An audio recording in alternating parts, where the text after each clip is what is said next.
Siguradong kabisado na nating lahat ang buhay ng pambansang kamao, Manny Pacquiao, ang lahat ng kanyang pinagdaanan bago niya narating ang kinaroroonan niya ngayon. Pero lingid sa kaalaman ng marami, ang kwento ng pamilyang unang kumupkop sa kanya nung siya'y bagong salta pa lamang dito sa Maynila, ang pamilya Florentino. Taong 1992, mula sa General Santos City, lumuwas pa Maynila ang 12 mga boksingero para mag-training. Sa isang gym sa Malabon sila, sabay-sabay na nag-ensayo. Lahat sila umasa na boxing ang mag-aahon sa kanila sa kahirapan.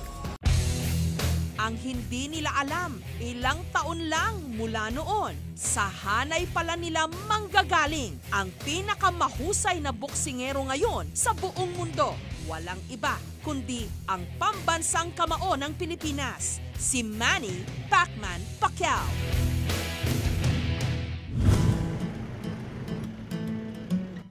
Lingid sa kaalaman ng marami, 2 taong nanirahan si Pacman dito sa Barangay Maysilo sa Malabon. At ang isa sa mga naging malapit siya rito, kay Aling Cora Florentino, na dating may-ari ng maliit na karinderya na malapit sa pinagpapraktisang gym ni Manny. Matapos ang training, sa karinderya ni Aling Cora dumidiretso si Pacquiao para kumain. Madalas nga raw, panay palista lang si Manny. Nakakabayad lang daw kapag nanalo sa boxing. Doon ako kumakain pag wala akong pera, nangungutang ako doon, tapos babayaran ko lang pag-sweldo ko. Tuwing may laban noon at kailangang magpakondisyon, nagpapaluto pa raw si Manny kay Aling Cora. Pagkatapos ng timbangan, nagpapaluto siya ng tinola, nilagang baka, para siya sa resistensya niya, makabawi siya. Kasi diet siya. Si Aling Cora nga raw ang itinuring ni Manny na pangalawang ina niya dito sa Maynila. At dahil mabilis na nakagaanan ng loob ni Aling Cora si Manny, hindi raw naiwasang magselos sa pasikat noong boksingero ang kanyang mga anak. Parang nung una nagsiselos kami, ba't lagi na lang yun inaano ni nanay? Yung hanggang yung accept na rin namin siya na di na rin namin siya tinuring na ibang tao. Parang kapatid na lang namin siya. At dahil kapos si Manny ng panggastos noon sa Maynila kapag walang laban, sumasabak si Manny sa construction at pagtitinda. Batang-bata pa ako, mga 14-15 years old ako. Construction ako, iba-iba.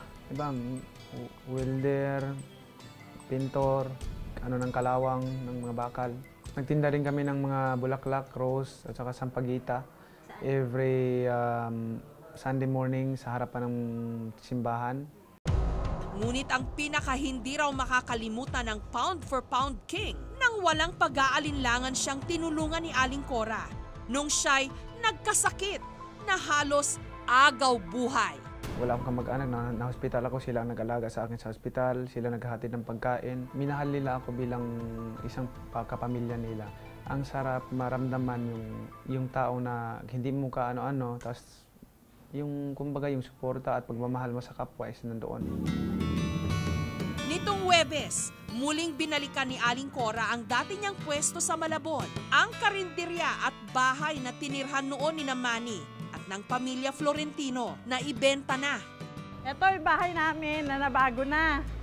Dati, maliit lang siya. Sa baba, karinderya. Bali, kaya lang bumabaha kasi kaya pinataas namin. Ito, bali tumutuloy si Manny.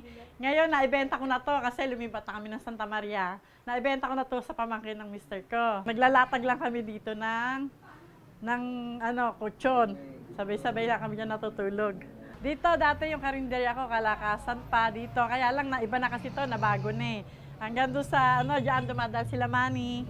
Ito yung bilihan ng tinapay ni Manny. Diyan siya kumakain ng Spanish bread na paborito niya. Sinamahan din kami ni Aling Cora sa gym kung saan nahasa ang mga suntok ng ating People's Champ na abandonado na ngayon. Ang boxing ring, sira na rin. Isang liko lang sa may amin na karinderya namin. Ito yung dati niyang gym na dyan sila nagpa-practice. Marami silang boxer dyan na nakatira. Nagja-jogging siya. Mula siya rito sa gym hanggang doon sa palibot ng buong Malabon. Tandang-tanda pa ng caretaker ng gym nung minsang nakahalubilo rito, si Pacman. Gising sila mga 6 a.m., jogging sila. Pagdating ng 8, pupunta sila sa office, nagtatrabaho. Pagdating ng 12:01, nag-ensayo sila dito sa gym. Maging mga kapitbahay dati ni Manny rito, syempre, hinding-hindi siya malilimutan. Wala kaibigan. Minsan nakakasama ko rin siya mag-swimming nung hindi pa po siya sikat.